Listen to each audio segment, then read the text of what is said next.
미국 콜로라도 덴버에서 북쪽으로 40분, 프레더릭이라는 조용한 교회 마을이 있습니다. 잔디 마당과 차고가 딸린 집들이 늘어선 어디에나 있을 법한 동네입니다. 2018년 8월 13일 아침, 이 동네의 한 집에서 임신한 여성과 어린 두 딸이 사라졌습니다. 그 가족을 아는 사람들은 모두 같은 말을 했습니다. 완벽한 가족이었다고요? 적어도 화면 속에서는 그랬습니다. 이 사건의 중심에는 크리스 와츠라는 33살의 남자가 있습니다. 석유회사 현장 기술자, 이웃들이 기억하는 조용하고 성실한 남편. 오늘 10분 사건 파일이 따라가는 건 잔혹한 디테일이 아닙니다. 완벽해 보이던 이미지가 단 이틀 만에 무너져 내린 과정입니다. 아내 샤네는 SNS에서 꽤 알려진 사람이었습니다. 건강보조식품을 판매하는 회사의 판매원으로 일했고, 그녀의 계정에는 거의 매일 가족의 영상이 올라왔습니다. 웃는 두 딸, 다정한 남편, 넓은 새집, 팔로워들에게 그 화면은 교회의 꿈 그 자체였습니다. 두 사람은 노스캐롤라이나에서 만나 결혼했고 2012년 콜로라도로 이주했습니다. 방 5개짜리 새 집과 두 딸, 그리고 뱃속의 셋째. 서류상 이 가족은 아메리칸 드림의 표본이었습니다. 하지만 화면 밖의 사정은 달랐습니다. 부부는 한 차례 파산을 겪었고 대출과 카드빚이 쌓여 있었습니다. 그리고 2018년 여름, 크리스에게는 직장 동료와의 불륜이 시작돼 있었습니다.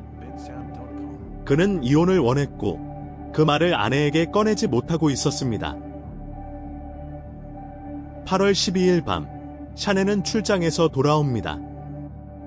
15주 된 셋째를 임신한 몸이었습니다.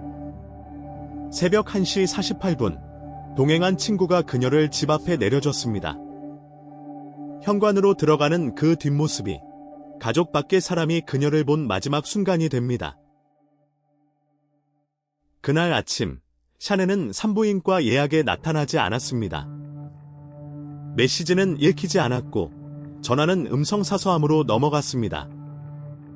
불안해진 친구는 정오쯤 집으로 직접 찾아갔습니다. 초인종을 눌러도 문은 열리지 않았습니다. 친구는 경찰에 신고했습니다. 출동한 경찰과 함께 집안을 확인했을 때 그곳에는 있어서는 안 될 것들이 그대로 남아 있었습니다. 지갑, 휴대폰, 아이들의 약, 성인 여성이 아이 둘을 데리고 제 발로 떠난 흔적이 아니었습니다. 실종 신고는 8월 13일 오후에 접수됐습니다. 그리고 48시간. 이 사건의 모든 거짓말이 그 안에서 무너집니다. 크리스는 그날 새벽 5시 반쯤 트럭을 몰고 회사 유전 현장으로 떠났다고 진술했습니다. 평소보다 이른 출근이었지만 그 자체가 죄는 아니었습니다. 문제는 그 새벽을 지켜본 눈이 있었다는 겁니다. 옆집의 보안 카메라가 그 새벽을 찍고 있었습니다. 영상 속 크리스는 평소와 달리 트럭을 차고 앞까지 바짝 후진시켜댔습니다. 카메라 각도상 무엇을 실었는지는 보이지 않았습니다. 하지만 수사관들의 질문은 거기서 시작됐습니다. 왜 하필 그날 아침 그렇게 차를 댔는가? 다음 날, 크리스는 자기 집 현관 앞에서 방송 카메라 앞에 섰습니다. 아내와 아이들이 그립다고, 돌아오기만 하면 좋겠다고 말했습니다. 그런데 그 인터뷰를 본 수많은 시청자들이 같은 위화감을 말했습니다. 실종된 가족을 이야기하는 남자의 얼굴에서 절박함이 보이지 않는다는 것이었습니다. 수사관들은 통신 기록을 들여다봤습니다. 실종 전날 밤에도, 실종 당일에도 크리스의 전화는 한 동료 여성과 길게 연결돼 있었습니다. 아내가 사라진 바로 그날, 그는 그 여성에게 새로 살 집을 알아보고 있다고 말하고 있었습니다. 8월 15일, 크리스는 거짓말 탐지기 검사에 응했습니다. 결과는 명백한 불합격이었습니다. 검사를 마친 수사관은 조용히 말했습니다. 당신이 진실을 말하지 않았다는 걸 이 방에 있는 우리 둘 다 알고 있습니다. 그 방에서 크리스는 처음으로 진술을 바꿉니다. 하지만 그 첫 자백은 책임을 죽은 아내에게 미루는 버전이었습니다.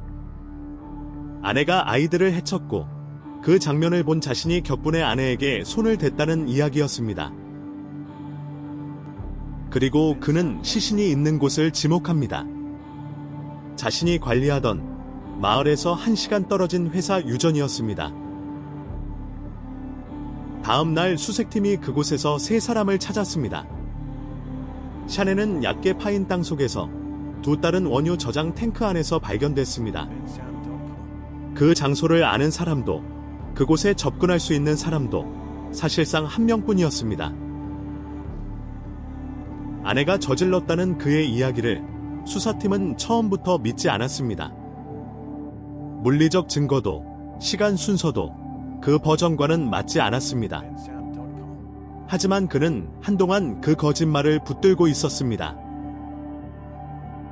2018년 11월 6일 크리스 와츠는 9개 중범죄 혐의 전부에 대해 유죄를 인정합니다. 재판은 열리지 않았습니다. 사형을 구형하지 않는 대신 모든 혐의를 인정하는 합의였고 그 결정에는 유가족의 뜻이 반영돼 있었습니다. 또 하나의 죽음이 아니라 진실과 종결을 원한다는 것이었습니다. 선고일, 판사는 말했습니다. 이 법정에서 본 것 중 가장 비인간적인 범죄라고요. 가석방 없는 종신형 5개, 그중 3개는 연속 집행. 태아에 대한 48년과 시신 은닉에 대한 36년이 그 위에 더해졌습니다. 법정에서 샤넬의 아버지는 사위였던 남자를 향해 말했습니다. 내가 무엇을 없앴는지 너는 남은 평생 세어보게 될 거라고요. 크리스 와츠는 현재 다른 주의 교도소에 수감돼 있습니다. 이듬해 감옥 면담에서 그는 남아있던 거짓말마저 내려놓았습니다. 아내도 두 딸도 전부 자신이 해쳤다는 것, 첫 자백에서 죽은 아내에게 씌웠던 혐의까지 그는 마지막 순간까지 거짓말 뒤에 숨어 있었던 겁니다. 이 사건은 넷플릭스 다큐멘터리로 만들어져 전 세계에 알려졌습니다. 그 다큐가 쓴 재료의 대부분은 방송사 카메라가 아니라 가족이 스스로 찍어 올린 영상과 문자였습니다. 행복을 증명하려던 기록들이 결국 가장 정확한 증거가 된 셈입니다. 크리스 와츠의 거짓말은 카메라와 통신기록 앞에서 48시간을 버티지 못했습니다. 하지만 완벽한 가족이라는 연출은 몇 년을 버텼습니다. 정말 무서운 건 한순간의 붕괴가 아니라 아무도 그 화면 뒤를 들여다보지 않았던 긴 시간이었는지도 모릅니다. 10분 사건 파일, 다음 사건으로 다시 찾아오겠습니다.